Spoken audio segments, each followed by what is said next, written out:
ETF index mutual funds నేర్చుకుని stock మార్కెట్లో రాణించాలనుకుంటున్నారా? వెంటనే ఈ నెంబర్కి కాల్ చేయండి.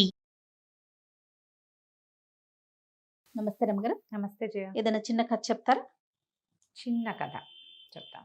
దొందు దొందే విన్నాం కదా, మనం వింటుంటాం కదా. ముగ్గురే చెప్పుకుందాం ఇప్పుడు. ఓహో, దొందు కదా. అప్పుడు ఏమన్నారు రమ్మగారు? ఏమో మూడు ముగ్గురు- మూడే అనాలా? అదే ముగ్గురే. Right. ఒక ఊళ్ళో ఒక ముగ్గురు అన్నదమ్ములు ఉన్నారు. ముగ్గురు పక్క ఇళ్లల్లో ఉండేవాళ్ళు, పెద్దవాళ్ళే. వీళ్ళకి ముగ్గురికి భయంకరమైన చత్వారం, కంటి చూపు ఆనదు పాపం. ఏదైనా ఇట్లా చూడాలి, అప్పుడు వాళ్ళకి తెలుస్తుంది. కానీ వాళ్ళకి ఎంతసేపు తమ చూపు గురించే డిస్కషన్లు ఉంటుండేవి. ఓ రోజు సాయంకాలం ముగ్గురు వాకిట్లో కూర్చుంటే ఈయన అన్నాడు, పెద్ద ఆయన, నాకు కొంచెం చూపు బాగా అంతోందిరో, ఇవాళ రేపు మునగాకు బాగా తిన్నాను ఈ మధ్య. దూరం నుంచి చూస్తే దోమ కనపడితే, దోమ ఇక్కడ కనిపిస్తుంటే ఆడదో మొగదో కూడా కనిపెట్టేస్తున్నాను అన్నాడు. అనేసరికి చిన్నవాడు అన్నాడు, చాలేదు పెద్ద చెప్పొచ్చావు, ఏమీ లేదు, కిందటి వారమే కదా నువ్వు కావిడి వాడి మీద పడ్డావు, కంటి చూపు ఆనక కావిడి తీస్తున్న వాడి మీద పడిపోయాడు ఈయన నడుస్తూ నువ్వు నీ చూపును అన్నాడు. అనేసరికల్లా ఆయన అన్నాడు, చిచ్చి కాదురా, రాత్రిపూట బాగా కనపడుతోందిరా నా కళ్ళు అన్నాడు. నాకును అన్నాడు రెండో ఆయన. మీ ఇద్దరికి వచ్చాక నాకు రాకుండా ఎలా ఉంటుంది, మునగ చెట్టు మా వాకిట్లోదే కదా, నేను కూడా మునగాకు బాగా తింటున్నా, రోజు మునగాకు తింటే కంటి చూపు పెరుగుతుందని ఈ మధ్య వైద్యుడు చెప్పినప్పటి నుంచి, అయ్యగారు పురాణంలో చెప్పాడు, అప్పటి నుంచి తింటూనే ఉన్నా, ఓకే, నాకు పెరిగింది. సరే బోళ్ళు ఇట్లాంటివి నేను అది చూశాను, దాని రంగు ఇది, దాని పువ్వు ఇది, ఆకిది మాట్లాడుకున్నారు. మునగ పువ్వు కూడా వచ్చింది, అలాంటి డిస్కషన్ అయింది. అయ్యాక ఈ గోల ఎందుకు, ఎవరి చూపు బాగుందో మంచి మెరుగైందో కనిపెడదామంటే ఆఖరి అతను అన్నాడు, దానికి ఏముంది, మన వీధి ఎదురుకుండా ఇది సత్రం ఉంది కదా, రేపు దాంట్లో ధర్మశీల వేస్తున్నారు ఒకటి, ఆ ధర్మశీల మీద మన సందు మొదట్లో నిలబడి అదేమిటో చదవాలి. సరే ఈ పూట బాగానే ఉంది కదా, రాత్రికి ఆలోచించుకున్నారు వీళ్ళు, రేపు సాయంకాలం మనం ధర్మశీల అయ్యాక మనం నిలబడి చూడాలంటే ఎట్లా, మనకేం కనపడదే, ముక్కుతో చూస్తే కానీ, ముక్కు తగిలితే కానీ, అంటే ఇంత క్లోజ్గా ఉంటే కానీ కనపడదు పాపం. సరే పెద్ద ఆయన ఏమనుకున్నాడంటే, దీనికేం తెలివి వాడదాం, కన్ను కాకపోతే సత్రం దగ్గరికి వెళ్ళి గుమాస్తా ఉంటాడు, ఆయన అడిగితే సరిపోతుంది కదా అని చెప్పి సత్రానికి వెళ్ళాడు. సత్రం సందు లోపలికి వెళ్ళేసరికి గుమ్మంలోనే ఆ గుమాస్తా గారు ఎదురయ్యాడు. ఆ గుమాస్తాను అడిగాడు, ఏమండి ధర్మశిల వేస్తున్నారట, ఏం రాయిస్తున్నారండి దాని మీద అంటే, ఏముందండి శ్రీరామ కటాక్షం అని రాయిస్తారు అని చెప్పి. శ్రీరామ కటాక్షం చాలా బాగుంది ఐడియా. ముగ్గురు అన్నదమ్ములు కదా, ఇంచుమించు ఒకే రకపు ఐడియాలు వస్తాయి కాదు. అంతేగా. పెద్ద ఆయన వెళ్ళిపోయాడు, రెండో ఆయన వచ్చాడు. ఈయన అడిగాడు, ఏమండి రేపు మన వాకిట్లో మన ధర్మశిల వేస్తున్నారు కదా సత్రం వాకిట్లో, ఏం రాస్తున్నారు అని అడిగాడు. శ్రీరామ కటాక్షం అని రాస్తున్నారండి అని. ఏమిటి అన్నదమ్ములందరికీ ఒకటే విషయం కావాలి అని ఆయన ఆశ్చర్యపోయాడు. కాకపోతే ఇతనే అడిగాడంటే, కాదండి ఏ రంగు రాయి, ఏ రంగు అక్షరాలు అని అడిగాడు. స్పెసిఫిక్ ఏమనాలంటే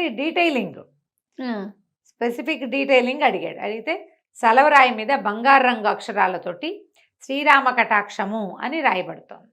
బాగుంది. ఇద్దరు వెళ్ళిపోయాక మధ్యాహ్నం బయట బజార్ నుంచి తిరిగి వస్తున్న మూడో వాడికి సత్రాన్ని చూశాక తట్టింది ఐడియా. ఏం రాస్తారో కనుక్కుంటే వాళ్ళ మీద గెలవచ్చు. వీళ్ళు పందెం ఏం పెట్టుకున్నారు, గెలిచిన వాడు ఓడిపోయిన వాళ్ళిద్దరికీ భోజనం పెట్టాలి, మంచి విందు పార్టీ ఇవ్వాలన్నమాట, హోటల్కి తీసుకెళ్ళాలి. అప్పట్లో హోటళ్ళు లేవు కాబట్టి ఇంట్లోనే షడ్రసోపేతమైన విందు. ఎవరు గెలిస్తే వాడు మిగిలిన వాళ్ళిద్దరికి, అదే ఎవడు ఓడిపోతే వాడు మిగిలిన వాళ్ళిద్దరికి భోజనం పెట్టాలి. అది పాయింట్. ఇప్పుడు ఓడిపోకూడదు, ఓడిపోతే మళ్ళీ భోజనం పెట్టాల్సి వస్తుంది కదా, ఓడకుండా ఉండాలి. సరే సత్రం దగ్గరికి వెళ్ళి అడిగాడు, ఏమి రాయిస్తున్నారంటే శ్రీరామ కటాక్షం అని రాయిస్తున్నారు, సలవరాయి. శ్రీరామ కటాక్షం ఏమో బంగారపు అక్షరాలతోటి సలవరాయి మీద రాస్తున్నారు. అంటే కాదండి ఫలానా వాళ్ళు ఎవరు ఈ రాయి వేయించింది అని లేదా అని ఆయన అడిగాడు. మూడోవాడు, వాడి తెలివి.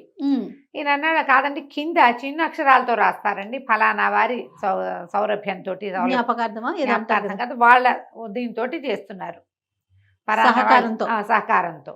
ఇప్పుడు ఆ సహకారం ఏ రంగాన్ని అడుగుతాయని నవ్వొచ్చింది. ముగ్గురు అన్నదమ్ములు ఒక విషయం మీదే పడ్డారని ఎర్రక్షరాలతో రాయిస్తున్నారండి అని చెప్పి మొత్తానికి చెప్పేశాడు అన్ని.